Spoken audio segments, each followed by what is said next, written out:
கோடீஸ்வரி என்ன பண்ணுறாங்க, ரொம்ப அசதியாக இருக்கே அப்படின்னு சொல்லிட்டு, சரி கொஞ்ச நேரம் வந்து குளிச்சுட்டு நம்ம தூங்கலாம் அப்படின்னு சொல்லிட்டு ரூமுக்கு வரலாம் அப்படின்னு சொல்லிட்டு வராங்க. சரி ஓகே நம்மளுக்கு இருக்கவே இருக்குது, நம்ம வந்து சித்ராவோட ரூமு அங்கே போயிடலாம் அப்படின்னு சொல்லிட்டு வராங்க. உடனே சித்ரா என்ன பண்ணுறாங்க, எப்படியும் கோடீஸ்வரி இங்கே ரூமுக்கு தான் வருவா, விடவே கூடாது, என்னை பாடாப்படுத்தி எடுக்கிறாள் அப்படின்னு சொல்லிட்டு என்ன பண்ணுறாங்க, ரூமை பூட்டிடுறாங்க. ரூமை பூட்டிட்டோம், இதுக்கப்புறம் எந்த பிரச்சனையும் இல்லை சொல்லிட்டு சந்தோஷமாக போயிட்டு பால்கனில் நின்றுக்கிறாங்க. இங்கே வராங்க நம்ம வந்து கோடீஸ்வரி ரூமை திறந்து பார்க்குறாங்க. ஆனால் ரூம் திறக்கல, என்ன இது ரூமே திறக்கலையே, இப்போ என்ன பண்ணுறது அப்படின்னு சொல்லிட்டு யோசிக்கிறாங்க. நம்மளுக்கு எதுக்கு சாவியெல்லாம் பெரிய விஷயமா அப்படின்னு சொல்லிட்டு ஹேர் பின் எடுத்து என்ன பண்ணுறாங்க, அழகாக வந்து ரூமை திறந்து உள்ளே போயிட்டு குளிச்சுட்டு என்ன பண்ணுறாங்க, ட்ரெஸ் மாத்திரமே அப்படின்னு சொல்லிட்டு யோசிக்கிறாங்க. சரி சித்ராதேவியோட ட்ரெஸ் எடுத்து போட்டுப்போம் சொல்லிட்டு எடுத்து போட்டுக்கிறாங்க. அங்கே சித்ராதேவி வராங்க. சரி அப்பா இப்போ நிம்மதியாக தூங்கலாம், கோடீஸ்வரி எப்படியும் பார்த்துட்டு போயிட்டுருப்பா ரூம் போட்டிருக்குன்னு சொல்லிட்டு உள்ளே வராங்க. பார்த்தா கோடீஸ்வரி சித்ராதேவியோட ட்ரெஸ்ஸை போட்டுட்ருக்காங்க. அதை பார்த்துட்டு சமையல் ட்ரெஸ், நீ எப்படி உள்ளே வந்த அப்படின்னு சொல்லிட்டு கேட்குறாங்க. எல்லாம் இதனால தான் சொல்லிட்டு ஹேர் பின்னை காட்டுறாங்க. உடனே சித்ராதேவி செம்ம டென்ஷன் ஆயிடுறாங்க. ஐயோ இப்படி பண்ணுறாளே அப்படின்னு சொல்லிட்டு அடுத்து வந்து இங்கே என்ன பண்ணுறாங்க, கோடீஸ்வரி வந்து பார்த்துட்டே இருக்காங்க வீட்டில் என்ன நடக்குதுன்னு சொல்லிட்டு. அப்போ என்ன பண்ணுறாங்கன்னா, நம்ம அனாமிகாவுக்கும் அதுக்கு விஜய்க்கும் வந்து சீக்கிரமாகவே வந்து கல்யாணம் பண்ணணும், வர முகூர்த்தமே வந்து டேட் இருக்கான்னு சொல்லிட்டு பார்க்கணும் அப்படின்னு சொல்லிட்டு புரோகிதரை கூப்பிட்டு அனுப்புகிறாங்க. உடனே வந்து புரோகிதர் வந்து வராரு. வந்தோடனே எல்லாருமே இங்கே கூடிடுறாங்க.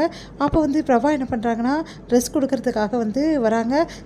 நீ எந்த சரி எடுத்துகிட்டு போகிறாமல் போயிட்டியம்மா அப்படின்னு சொல்லிட்டு கோடீஸ்வரிக்கு ட்ரெஸ் கொடுக்க வராங்க.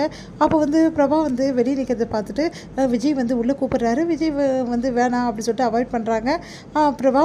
ஆனால் வந்து விஜய் வலுக்கட்டாயமாக உள்ளே கூட்டிகிட்டு போயிடுறாரு. கண்டிப்பாக நீ ஏன் கூட தான் இருக்கணும், உன்னோட ப்ரோக்கு வந்து ஒரு சந்தோஷம் நடக்குது, அது கூட கலந்துக்க மாட்டியா அப்படின்னு சொல்லிட்டு உள்ளே கூட்டிகிட்டு போகிறாரு. வேறு வழி இல்லாமல் பிரபாவும் போய் உட்காடுறாங்க. உள்ளே எல்லாருமே இருக்காங்க. அப்போ புரோகிதர் வந்து சொல்ல ஆரம்பிக்கிறாரு, முகூர்த்தம் வந்து குறித்து கொடுங்க அப்படின்னு சொல்லிட்டு அவர்கிட்ட கொடுக்குறாங்க.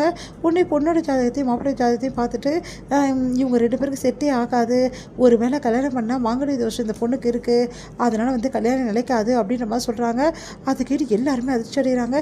என்ன புரோகிதரை இப்படி சொல்கிறீங்க அப்படின்னு, வேறு என்னமா சொல்கிறது, இருக்கிறது நான் சொல்ல முடியும், அப்புறம் கல்யாணம் பண்ணுறதும் கல்யாணம் பண்ணாதும் உங்கள் இஷ்டம் அப்படின்னு சொல்லிட்டு போயிடுறாரு. அதனால எல்லாருமே அதிர்ச்சி அடைகிறாங்க. என்ன பண்ணுறது தெரியல, அனாமிகாவும் அழுகுறாங்க. அதுக்கப்புறம் எல்லாருமே வந்து மனசு கஷ்டப்பட்டு பார்த்துட்ருக்காங்க. உடனே வந்து வெளியே வராங்க கோடீஸ்வரி. பரவாயில்லையே, சொன்ன மாதிரி கரெக்டாக சொல்லிட்டேயா, பரவாயில்லையா, நீங்கள் பண்ண வேலை கொஞ்சம் நிஜமா, என்ன வந்து நான் பாய்சன் குடிச்சிடுவேன், என் பொண்ணும் செத்து போயிடுவா, நானும் செத்து போயிடுவேன், அவ்வளோதான் அப்படின்னு சொல்லிட்டு என்னம்மா என்னை வந்து மிரட்டி வந்து இதுக்கு சம்மதிக்க வச்சுங்க, போனால் போது தான் இப்படி உங்கள் உயிர் போகக்கூடாது தான் நான் சொன்னேன், ஆனால் நான் சொன்னது எவ்வளோ பெரிய விஷயம் தெரியுமா, என்ன பண்ணுறது அப்படின்னு சொல்லிட்டு போயிடுறாரு. உடனே வந்து கோடீஸ்வரி, அப்பா இப்போ தான் நிம்மதி, கல்யாணம் நின்று போயிடும் கண்டிப்பாக, அதுக்கப்புறம் என்ன பிரபாவுக்கு தான் விஜய், பிரபாவோட காதல் வந்து சீக்கிரமாக நடந்து போயிடும், பிரச்சனையே இருக்காது அப்படின்னு சொல்லிட்டு ரொம்ப சந்தோஷப்படுறாங்க. உடனே வந்து வீட்டுக்கு வந்து ஒன்றுமே தெரியாத போது உள்ளே வராங்க. இதை வந்து சித்ரா வந்து வாட்ச் பண்ணிடுறாங்க. என்ன யார்கிட்ட போய் பேசிட்டு வர, புரோகிதர்கிட்ட பேசிட்டு வரீங்க அப்படின்னோடனே, அதெல்லாம் ஒன்றும் இல்லையே, எனக்கு நல்லா தெரிஞ்சு போச்சு. என்ன தெரிஞ்சு போச்சு, இல்லை இங்கே இவ்வளோ பெரிய இது நடக்குது, நம்மளுக்கு எதுவும் நல்லா நடக்காதா அப்படி சொல்லிட்டு யோசிக்கிறீங்க, உங்கள் பொண்ணுங்களுக்கெல்லாம் ஒன்றும் நல்லது நடக்காது, ஏன்னா உங்கள் பொண்ணுங்க முதல்ல இங்கே இருக்கவே போகிறதில்ல அப்படின்றாங்க. அதை கேட்டு செம்மையாக டென்ஷன் ஆகிடுறாங்க. இதுக்கு தானே அன்றைக்கி பிரச்சனை பண்ணிங்க, இப்போது நேரடியாகவே சொல்கிறேன், அன்றைக்கி நான் சொன்னேன்னு சொன்னீங்கல்ல, இப்போ நான் உண்மையாகவே சொல்கிறேன், உண்மையிலே உங்கள் 2 பொண்ணுங்களும் இந்த வீட்டில் வாழாதுன்னு கோடீஸ்வரி செம கோவம் வந்தது. நான் உடனே வந்து இப்போ எல்லாரும் நியாயம் கேட்குறேன்றாங்க. ஐயோ ஆரம்பிச்சிட்டாலே அப்படின்னு சொல்லிட்டு ஓடி போயிடுறாங்க. அடுத்து வந்து இங்கே கோடீஸ்வரி வந்து யோசிச்சுட்டே இருக்காங்க, வீட்டில் என்னென்னு பண்ணுறாங்கன்னு சொல்லிட்டு எல்லாருமே சாப்பிட உட்காடுறாங்க.